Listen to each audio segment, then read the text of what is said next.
having live? some... Are we live, you Hey. guys? We were having, like, John and I don't know if you saw us, we were like, what is this saying to us? It, like, gave us a message. Hey, you guys. So What's we're coming up? to you today. With another episode of Get Real with Real Estate. Get Real with Real Estate. I got it right this time.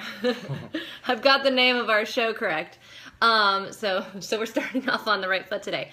So we get asked all the time by people who, respect our opinion and want our advice. And of course we want to help them with the answers to their questions. But we get asked all the time, is now a great time to buy or sell? Is now a great time to buy or sell? All the time. Like, people have it in their head. They get the idea. They're like, maybe it's a good time. Maybe I should, there's some inclination basically that has them thinking, okay, now might be a good time for me to buy or sell. Or the opposite. Now might not be a good time to buy or sell. Exactly. It works both ways. Some type of evaluation internally, when they start thinking about real estate. And we have a lot of people that we interact with on a daily basis who kind of have the idea that they hope to be able to time the market. Yeah.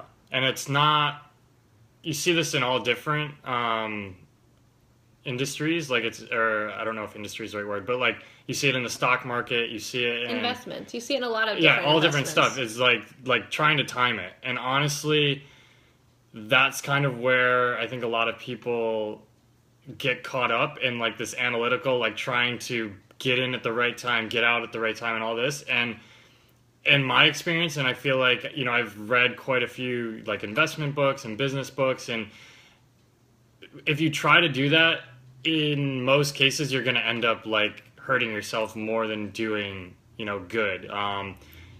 Like we've seen it all, like recently with Bitcoin, for instance. Bitcoin, I don't know if anybody's into that. John is, so we're going to stay laser focused on our video right now and not but let anyway, him go on a Bitcoin tangent. There's people trying to time it and they're getting smoked because it's just like crazy up and down. Yeah, long story short, it's very hard to time things. Cyclical markets like real estate, stock market, Bitcoin, whatever it may be that you're thinking of investing in, the value of that investment can change, right? We all know that. That's the fact, that the investment can change. However, how do you determine whether or not it's the right move now?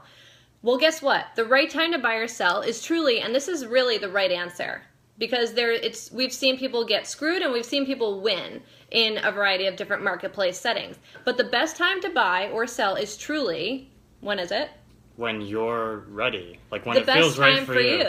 When life kind of presents itself, the opportunity for you. So let's say you just get engaged and you're gearing up for your marriage and you're debating whether or not to, find your next apartment where you're going to be spending $2,500 a month for your 2-bedroom, 2-bath, new rental as a newlywed couple, or do you look at the option of potentially buying?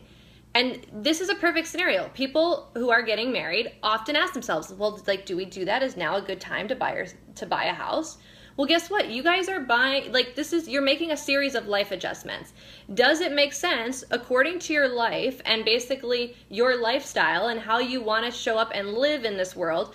Does a house fit into that plan? And if it does, well, then let's figure out a way to make that plan a reality instead of kind of just tiptoeing in the background until it feels right because of the market.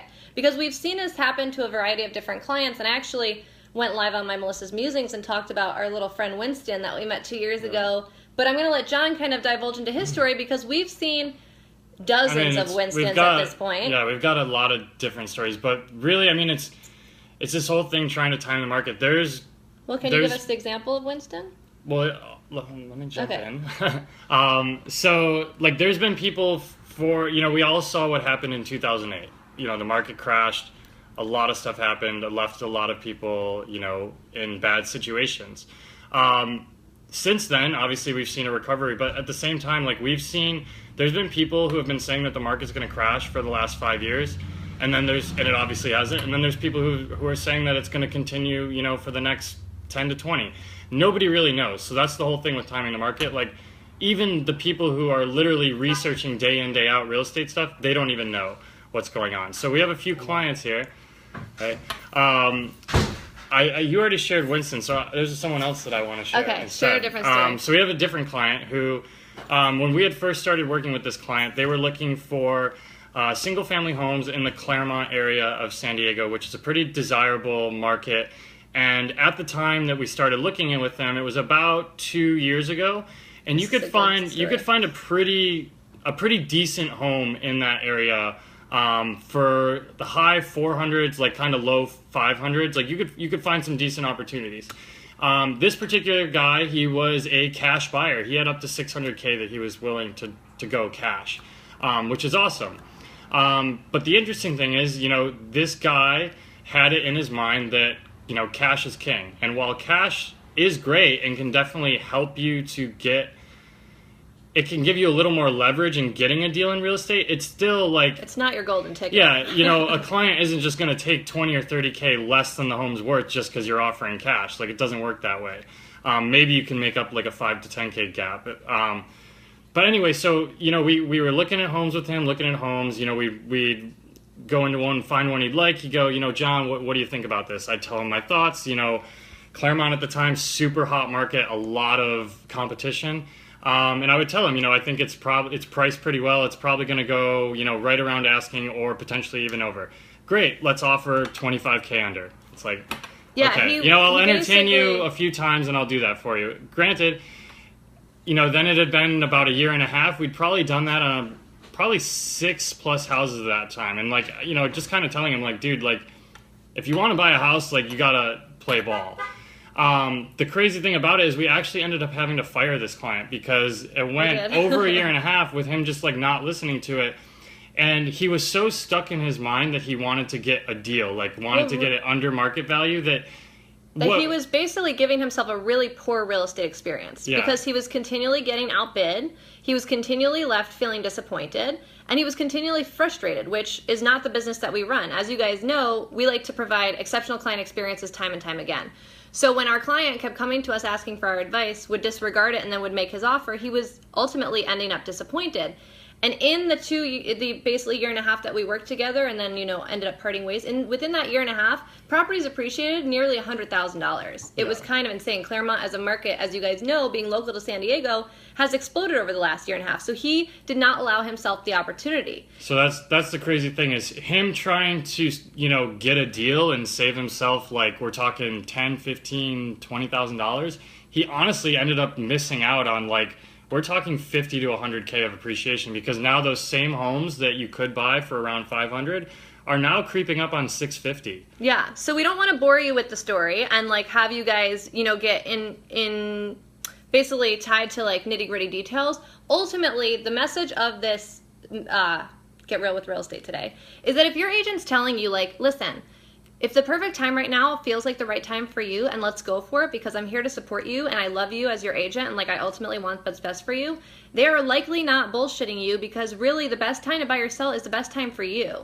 And if your agent actually has your best interest in mind, they're probably advising you not to wait for any market turns because it's one, really hard to time, and two, not often really the opportunity that you guys are kind of waiting for. When a market shifts in that way, for example, like when a market shift actually happens and we see lower price points, the reason being that we're seeing lower price points is probably going to be because we've increased interest rates, which in ultimate is going to have you pay more for that house. So we can get into that in further detail in another video because interest rates in themselves are a whole different ballgame.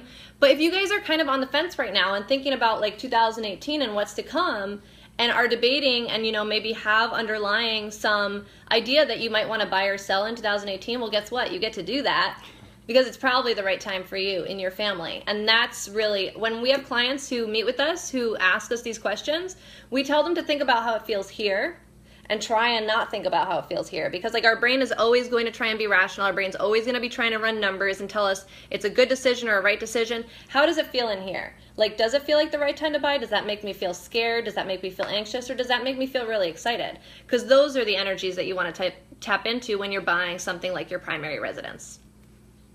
Awesome. Thanks, guys. Talk Hope to you guys everyone has soon. an awesome Thanksgiving. Happy Thanksgiving. Eat lots of turkey. Love you guys.